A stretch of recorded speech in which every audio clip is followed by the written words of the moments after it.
ये क्वेश्चन अगर आपके एग्जाम में आता तो इसको आप कैसे सोल्व करते हैं? मुझे पता है कि सभी बच्चे इसको अच्छे से सोल्व कर सकते हैं। इसको सोल्व करने के लिए बहुत सारे तरीके होते हैं, उसमें से एक जो तरीका है वो मैं आपको बताने वाला हूं। क्लियर है? इसके बाद ये क्वेश्चन जो एग्जामिनर इसे देता है वो देता क्यों है? सबसे बड़ा क्वेश्चन तो यही आता है। अभी मैं आपको बता दूं कि ये जो क्वेश्चन है ये ओलंपियाड एग्जाम में आया हुआ है क्लास 6 के क्वेश्चन में से। ठीक है, इसमें यहां पर हमें पावर्स एंड एक्सपोनेंट वाला रूल प्रॉपर्टी वगैरह लगेगी, उसके बाद इसमें कुछ नहीं करना है। क्लियर है? तो आप इसको कैसे सोल्व करते हैं एग्जामिनर चेक करना चाहता है। कहीं आप डर के और भैया बस डर जाओ और इसको छोड़ दो, दैट मीन्स एग्जामिनर समझ गया कि आप में जो पावर है, मतलब आप जो उनका यूज नहीं कर पा रहे हैं, तो सिर्फ इसको सोल्व करना है। अब कैसे अप्रोच लगाते हो, क्या अप्रोच लगाते हो, इसको कैसे सोल्व करते हो, वो आपकी इच्छा है। चलिए स्टार्ट करते हैं इस क्वेश्चन को। तो इस क्वेश्चन में मुझे यहां पे क्या दिख रहा है, आप बोलोगे 9 और यहां पर क्या है 4। और जब ये पावर्स का क्वेश्चन है दैट मींस मैं यहां से इसको सबसे पहले सॉल्व करूंगा। तो यहां पर मैं क्या लिखूंगा, इसको मैं लिख दूंगा इसको 3 का स्क्वायर एंड क्या लिख दूंगा 2 का स्क्वायर।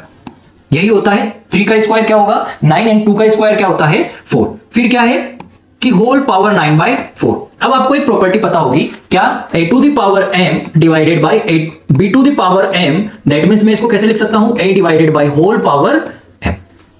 क्लियर है? तो मैं यहां से इनको क्या कर दूंगा, मल्टीप्लाई के फॉर्म में लिख दूंगा। ऐसे डायरेक्ट आती नहीं है।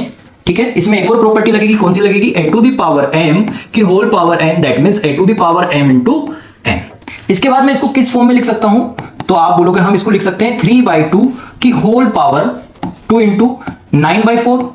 ये 2 से ये 2 टाइम्स चला जाएगा, दैट मींस अब जो मेरे पास क्वेश्चन बना हुआ है वो क्या बना हुआ है 3/2 की होल पावर 9/2।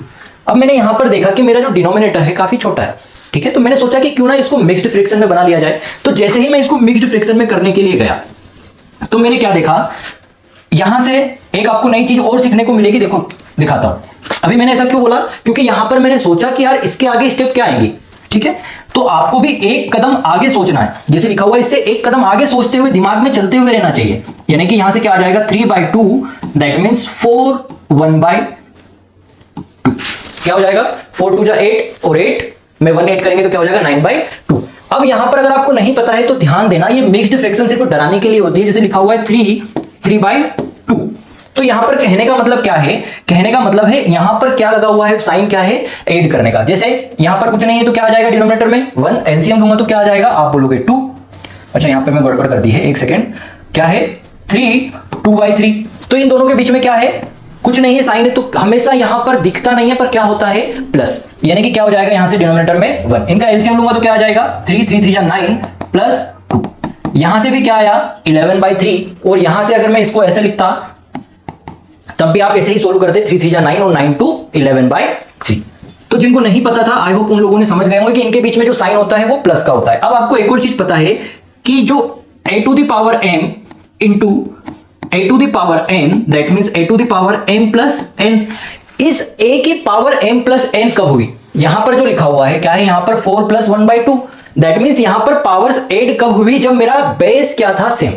तो इसमें ये वाली प्रॉपर्टी लगाकर क्या मैं इसको ऐसे लिख सकता हूं, कैसे 3/2 to the whole power 4 into 3/2 to the whole power 1/2। 1/2 का मीनिंग क्या होता है, power 1/2, that means square root.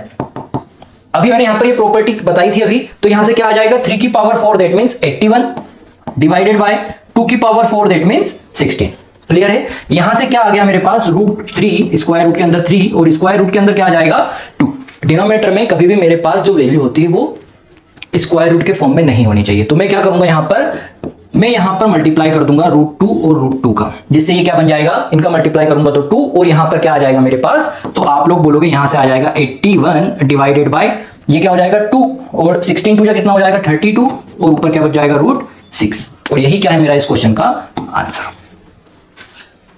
देखने में कैसा लग रहा था और करने पर सिर्फ 4 ही स्टेप किए मैंने और मेरा आंसर आ गया। ये सारी स्टेप्स मैंने आपको समझाने के लिए की कि इसको कैसे करते हैं, पर अगर मैं चाहता तो ये सिर्फ 4 ही स्टेप में खत्म हो जाता। और मैं चाहता हूं कि आप लोग भी ऐसे ही सीखें। ज्यादा से ज्यादा आप जो भी आपको कैलकुलेशन करना है वो हमेशा आपके माइंड में होना चाहिए। अगर आपने माइंड में ये सारी कैलकुलेशन कर ली दैट मींस आपसे ज्यादा पावरफुल इंसान कोई नहीं रहेगा। क्लियर है? तो इस तरह के क्वेश्चन सिर्फ आपको डराने के लिए या फिर आपको चेक करने के लिए किए जाते हैं कि आप कितना सहन कर पाते हैं, किसी चीज को कितना सोच पाते हैं, कितने अच्छे से आप उस प्रॉब्लम का सॉल्यूशन निकाल पाते हैं।